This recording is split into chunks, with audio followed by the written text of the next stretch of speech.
JamesAnimalHarrison back with Sunday Stories number 2. We're going to kind of continue on the story I started last week and how I got started in drums, but we're going to shift off to how I got in my first rock band. And so again, in the first story, I talked about listening to recordings early on that I got off my grandmother's jukebox. If you don't know the story, you can go back and listen to Sunday Stories 1. And of course, that got into a point where I was actually starting to try to buy records and listen to the radio and see what made me want to go buy things. Again, this is prior to any kind of, online versions of getting anything. Back in the day when you had to just go get it or listen to the radio. And anyway, in my junior high years, I did become part of a band program, and that'll be a different story. But so I was still studying, taking lessons, and I was still participating in school band. But I also was always just jamming along with records. And luckily enough, 3 guys from Paris, Tennessee, which is about 30 miles or so south of Murray, which is just above the Tennessee state line in Kentucky, they had come to Murray trying to find a drummer. And I don't know what, they were part of another band that broke up or something. But anyway, they went to Chuck's Music Center, the local music store, where my first teacher, Chuck, owned the business and whatnot. And they talked to him, and he said, "Oh, you should call James Harrison." So they called me from the store. And I was lucky enough to be home, again, way before cell phones or anything. And I rode my bike up to the store to meet with them, and was just super excited about, I'm going to get to play with people, actual guitar players and bass players and things like that.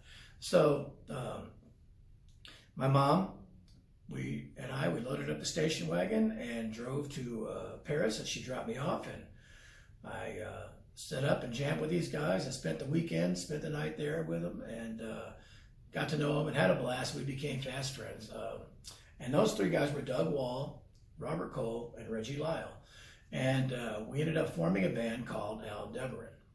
And it was a great experience for me. First off, I think they were old enough to drive, but I wasn't. So I think they were 16 and I was 14 when we first met.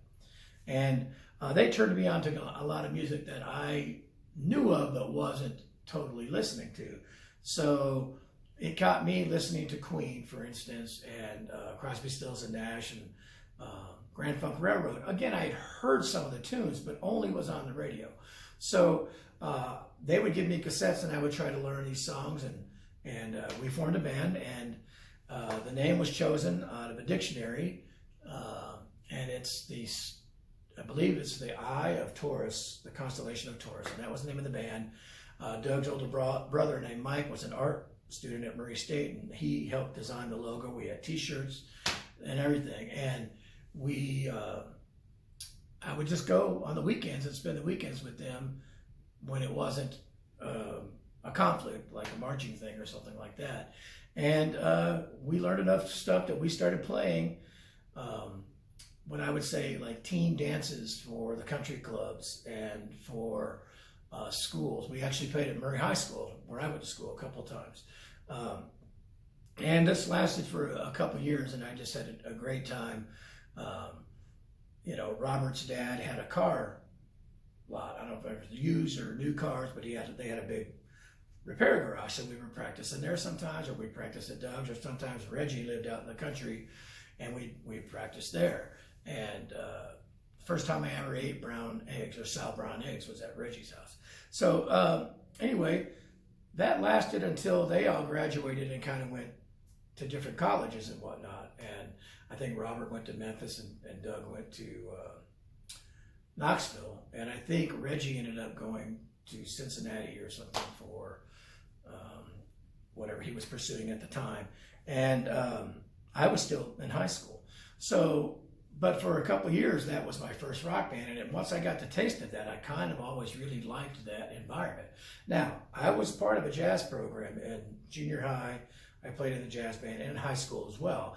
But that was great because that was a totally different thing. But being in a band really, really kind of, it just gave me a spark that was different than reading out of a book and whatnot, and the interaction and the friendships, and then playing in front of people that you know, weren't sitting in a stadium for a marching band or on a parade or something, you know, on the sides of the street. It was like they're in front of you cheering, screaming, dancing, hollering. It was totally a different vibe.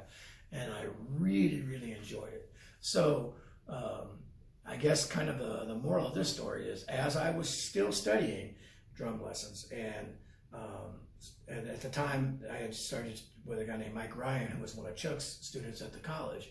I had kind of drifted into studying some drum set stuff and doing like the Carmine and Peace Realistic Rock book and the Rock and Bass Drum Book 1, and along with some other snare drum related things. I was part of the school stuff, studying that and playing solo and ensemble festivals, playing in jazz band and stuff like that. And then I had this other world of listening to recordings and trying to pick that out. And I think that's a very valuable thing. And I think that people still need to use their ears more. At the time, if you tried to listen to something and pick it out, you know, you might not get all the little subtleties sometimes because of the recordings, or you obviously didn't get stickings to figure out how they did certain things. That came along later with videos and YouTube and stuff like that. But still, being able to pick all that stuff out is a valuable tool, and I think it was a great balance as being part of a young drummer. So I highly recommend that anybody who's studying drums in any way, shape, or form, part of what you do is self-motivation of sitting down, listening to recordings, and try to pick it out. And for me, early on, it was the stuff I got out of my grandmother's jukebox, which I talked about in story 1. And then I really started gravitating toward like Elton John, who was huge in the 70s, and Nigel Olsson was a huge influence on me. I like the space between the notes that he had on all the power ballads. And then Danny Serafin from Chicago was another huge influence. And I would get those and try to play along, because Danny Serafin had a little bit of that jazz vibe to him, and Nigel Olsson had this straight-ahead rock vibe. So anyway, it helped me in being able to pick out the stuff that I had to learn from being in Aldebaren with those other guys.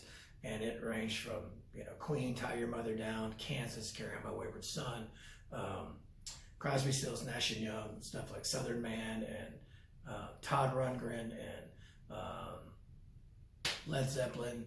And you know, I listen to some of the cassette recordings I have of that band today, and I kind of giggle. I mean, I'm kind of proud of what it was, but at the same time I kind of giggle at some of the things that I played, because that's what I thought it was, and I would be wrong often. But anyway, it was great to be part of that, playing all those tunes, the Bad Company, Grand Funk Railroad, and all that. And that was a huge part of my learning and growing experience that led me to being in other rock bands along the road of my life, so to speak.